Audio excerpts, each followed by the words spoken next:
Então, um obstáculo curioso para quem pratica Dharma é progresso na prática, também um obstáculo. Às vezes a pessoa progride um pouquinho que seja, já se empolga com aquilo, já quer ensinar aos outros, já quer aparecer, se empolga demais com qualquer coisinha, né? Às vezes não tem nenhum progresso real, né? Às vezes é apenas compreensão intelectual. Só esse tanto a pessoa já se empolga toda, já quer fazer, quer escrever, quer ensinar, quer organizar curso. É muito comum isso, né? A pessoa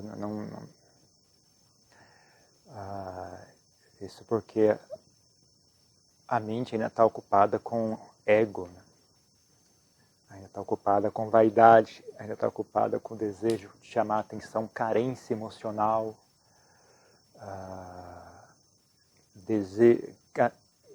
como é que chama? Ganância por elogios. Esse é um assunto muito sério, né? Ganância por elogios. O Buda chamava um dos 8 lokadamas, né? Dos damas mundanos, né? É uma coisa muito mais séria do que as pessoas pensam, né? Não sei porquê, mas na nossa psicologia, psiquiatria ocidental, não vejo muita atenção dada a esse fator, né? da psique humana, mas é algo sério, né? Cria problemas sérios, isso é fundação. Não é que cria problemas sérios, é que ela é leve, né? Mas ela é fundação para que muitas coisas ocorram em seguida. Então ela é um ponto de partida para muitos fenômenos psíquicos mais tarde, muitas atitudes, muitos hábitos mentais, muitas escolhas na vida que são péssimas, né? Às vezes são péssimas. Então ganância por elogios é algo a ser refletido a respeito, né? É um dos 8... Na Tailândia eles falam muito sobre isso, né? Engraçado. Na Tailândia eles falam muito sobre esse assunto, né? Já no Ocidente não tem muita gente falando sobre isso.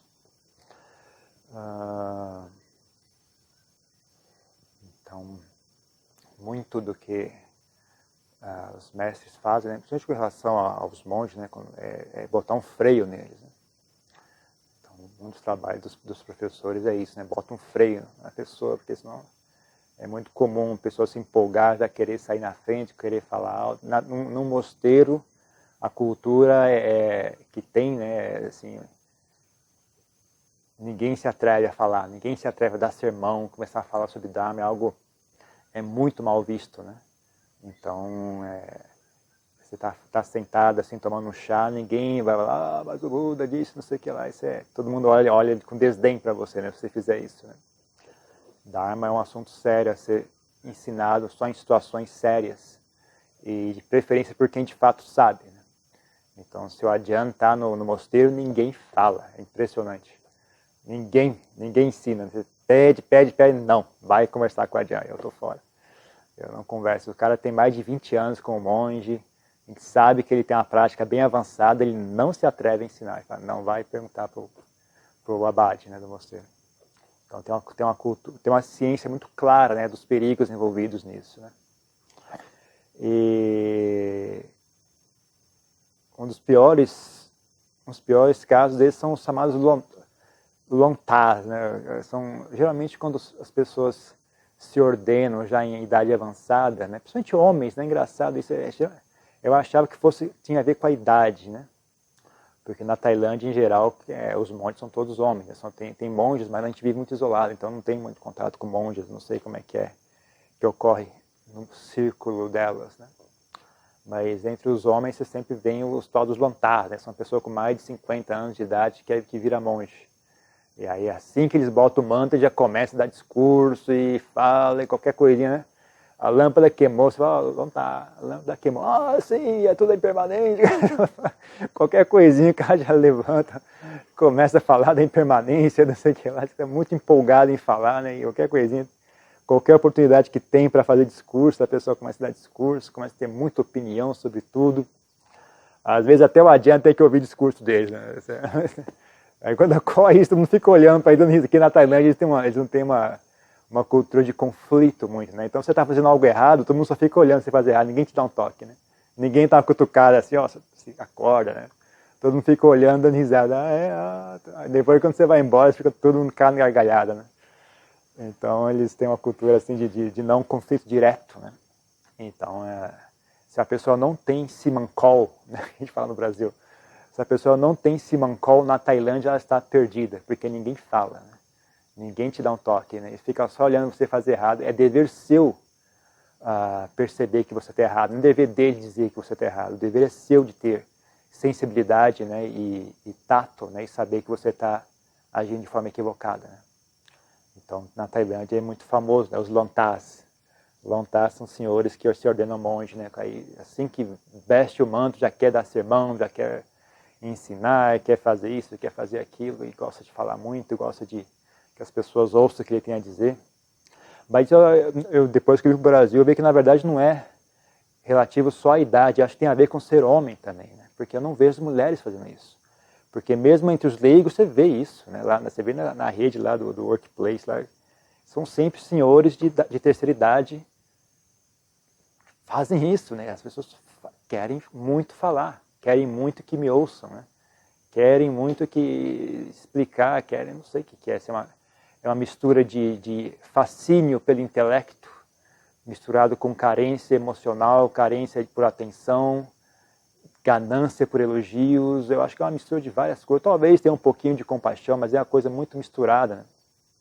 Então, em geral, se a pessoa não tem uma boa fundação de prática, né, é difícil dizer se aquilo é compaixão mesmo ou o que é, porque tem um monte de coisa misturada junto, né? É claro que você pergunta para a pessoa, fala, não, é por compaixão, com certeza, eu quero ajudar, eu quero partilhar o Dharma, mas ela mesmo não tem noção do que está fazendo, né? E também, mesmo supondo que fosse verdade isso, né, que não é, ainda assim tem um problema de não estar ciente de quais são as forças envolvidas nesse processo, né?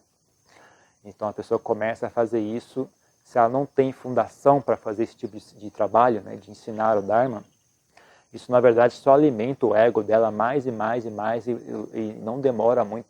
Ela tem sorte se ninguém prestar atenção nela, né? Você foi abençoada, né? Se ninguém der bola para você, você é uma pessoa muito sortuda.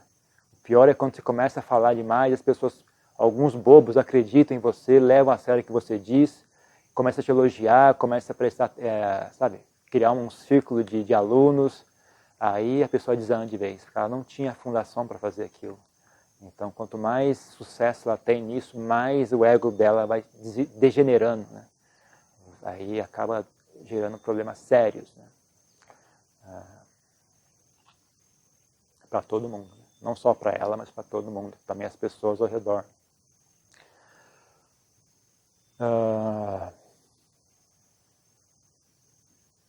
E eu não sei muito como resolver isso, né? A gente já conversamos já entre o pessoal da SBD, a gente já conversou um pouco com algumas pessoas, né? Como resolver isso, como fazer.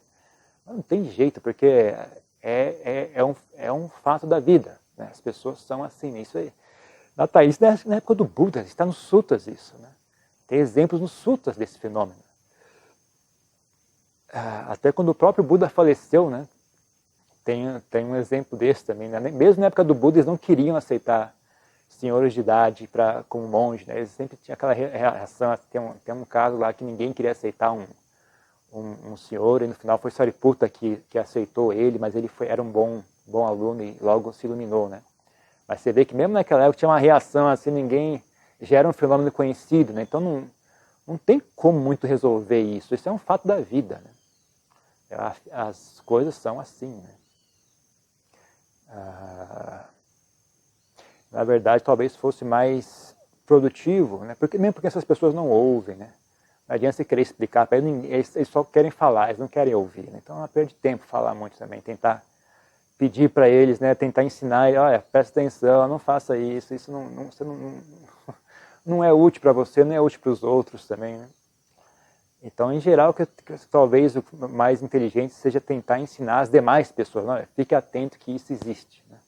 Não é só porque tem uma pessoa falando e dando discurso, escrevendo textos, escrevendo livros, que de fato aquela pessoa vale a pena ser ouvida, né? Esteja ciente de que esse fenômeno é comum, né? As pessoas chega, os homens geralmente, né, eu insisto em dizer que são homens, a maioria, 90% dos casos, né, chegam numa certa idade, eles têm essa necessidade muito grande de chamar a atenção, de ser elogiado.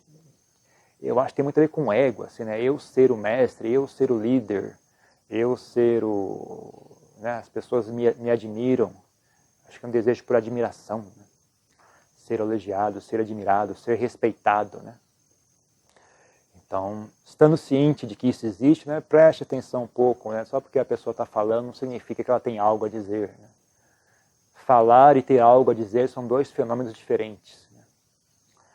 Então, só porque a pessoa está falando não significa que ela de fato tenha algo a dizer. Agora, não é regra também, né? Eu conheço alguns que se ordenaram bem idosos já e são excelentes, né? Inclusive, um que se ordenou junto comigo, ele é... No meu grupo de monges, tinham 5 monges, né? Ele era o primeiro da fila. Ele tá no manto até hoje, o cara é excelente. Né? O senhor já ele tem mais de 60 anos.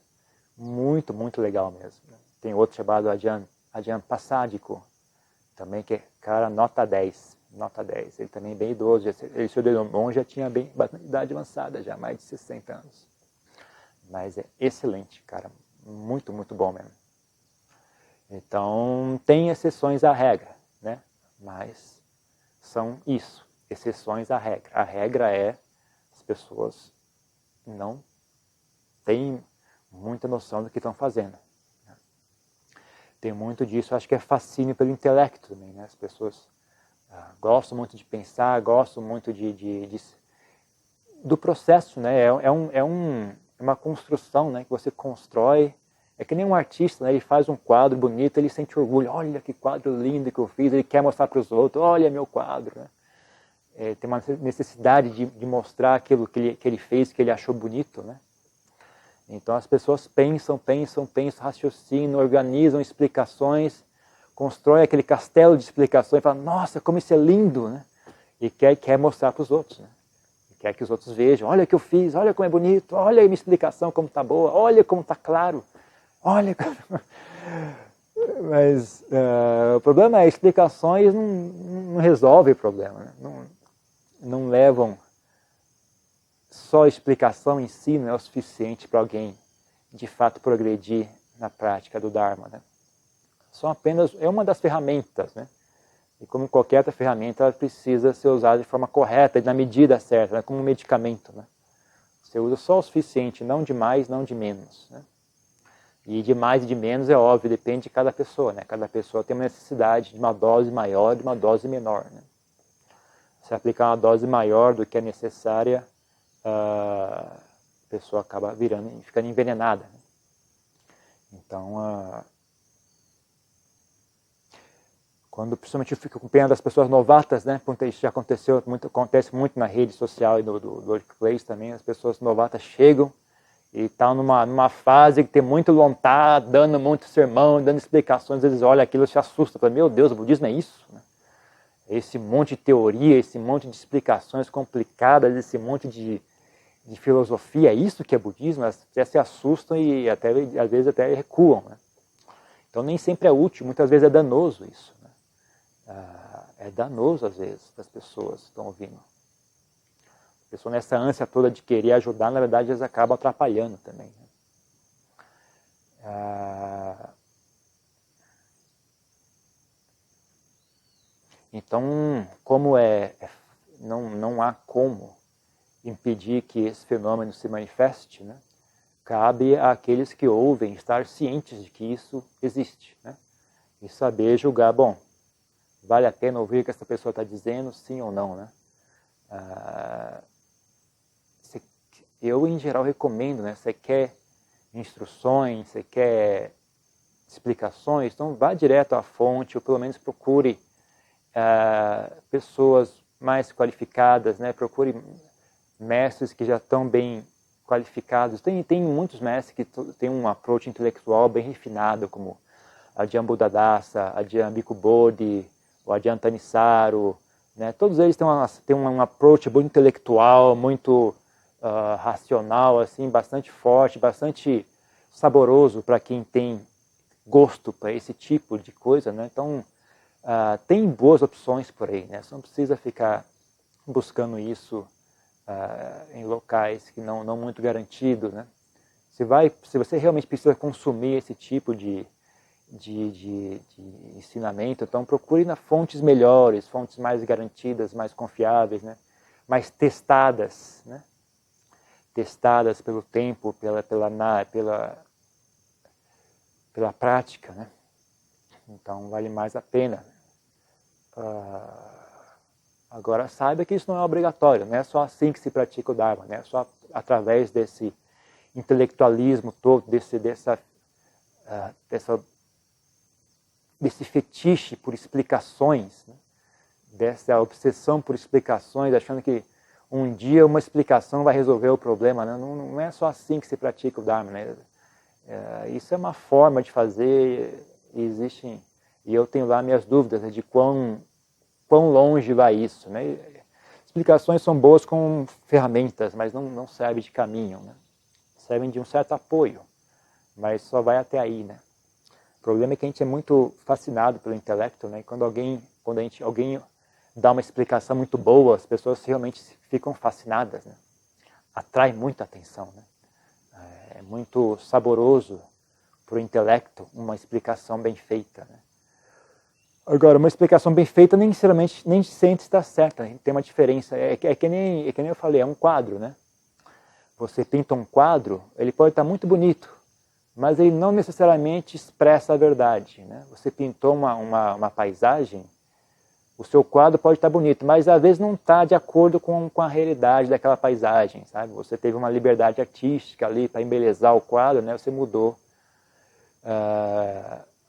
né? O que você pintou, né? Isso não tem muita importância, né? Você está apenas apreciando arte, mas se você está buscando pela realidade, aí é um problema, né? Então, se você vai apenas ouvir explicações para se deleitar no jogo intelectual, no jogo, né, de organização de ideias, da harmonia das ideias, como elas foram bem organizadas, olha como essa explicação está elegante, né, apenas pelo prazer sensual de ouvir e entender, só esse prazer, então tudo bem, você pode ouvir a explicação que você quiser, mas se você tem real interesse, se você tem esperança de que essa explicação vai levar à verdade, então não tem uma relação tão direta assim entre uma boa explicação e uma explicação verdadeira, sabe?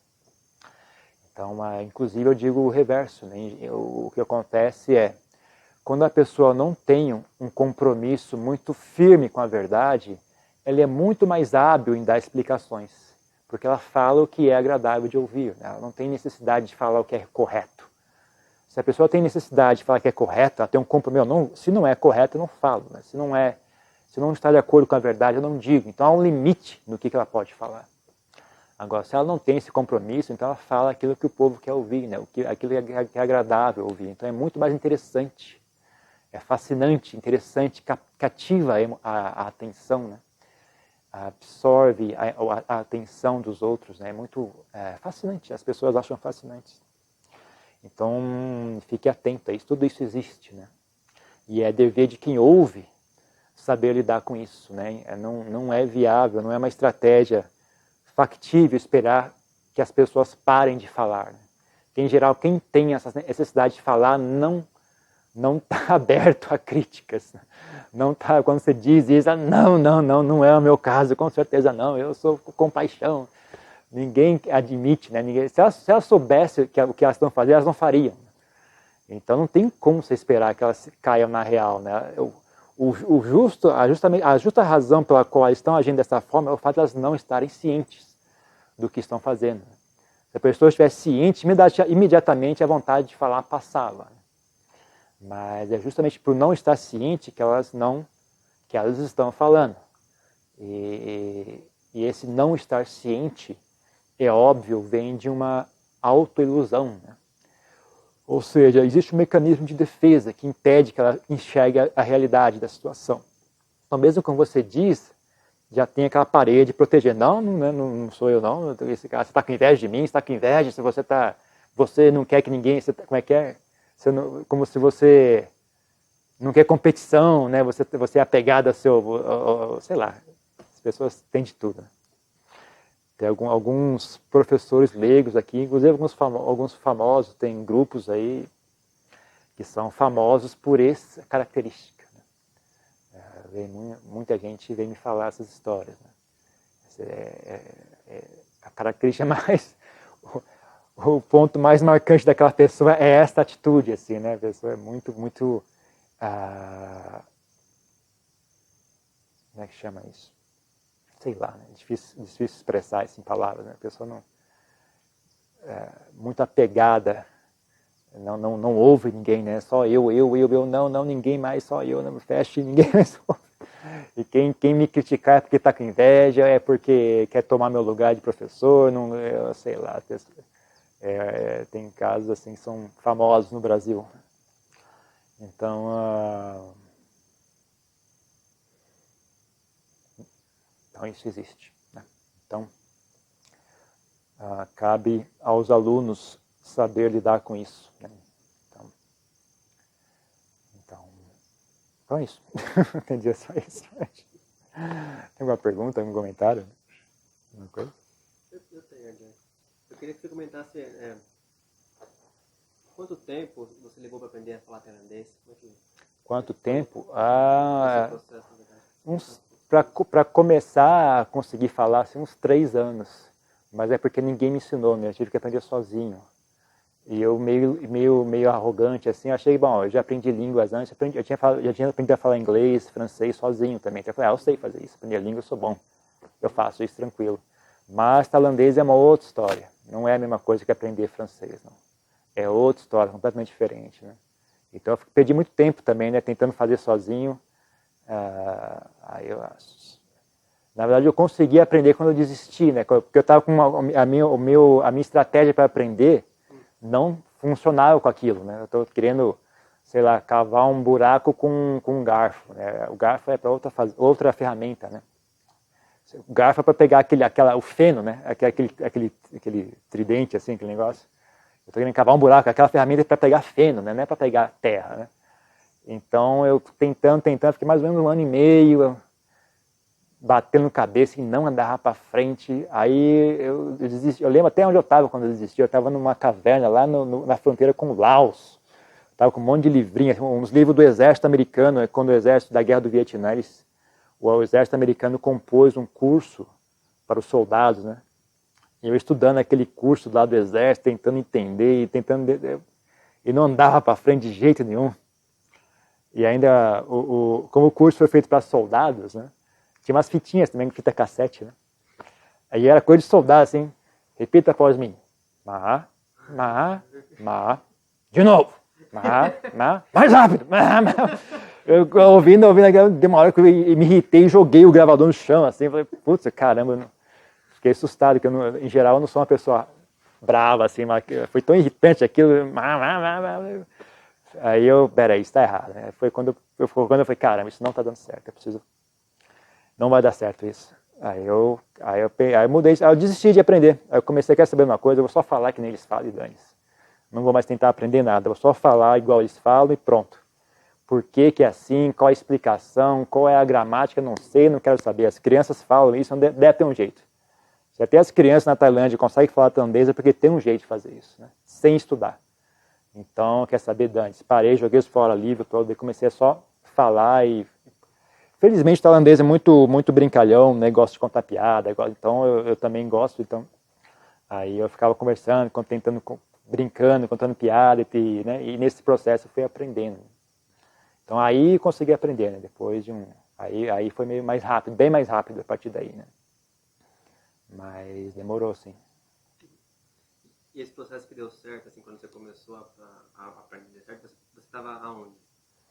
Aí foi a partir daí, não, eu comecei eu ainda era noviço, ainda estava nesse mosteiro na caverna.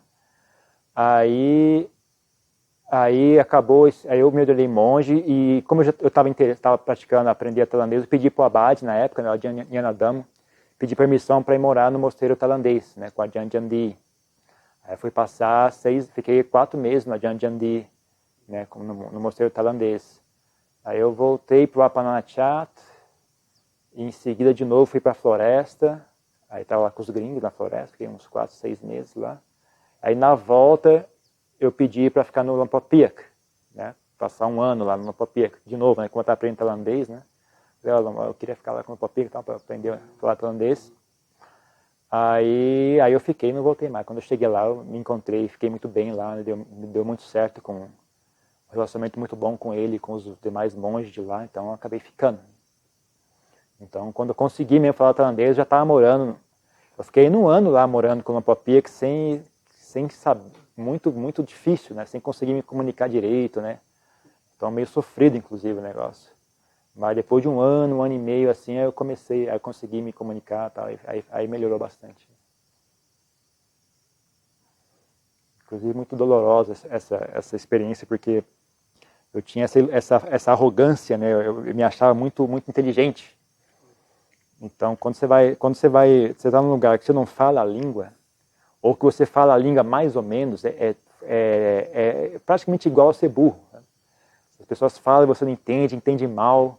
Você tenta explicar, a pessoa, o que você está falando? Fala direito, o que você quer? O que você quer? Aí você não consegue falar, aí você fala errado, as pessoas dão risada, aí você usa a palavra errada. Aí todo mundo dá risada de você, sabe? Todo mundo dá risada assim, putz. Aí doeu, viu? Foi bravo. Mas foi bom porque aí eu percebi que eu tinha esse apego, né? essa arrogância, assim, eu sou muito inteligente. Tá? E quando as pessoas começaram a me tratar como burro, né? Olha, foi bravo. Não estava esperando isso, não esperava que ia ser tão forte assim. Então doeu bastante mesmo, mas foi bom.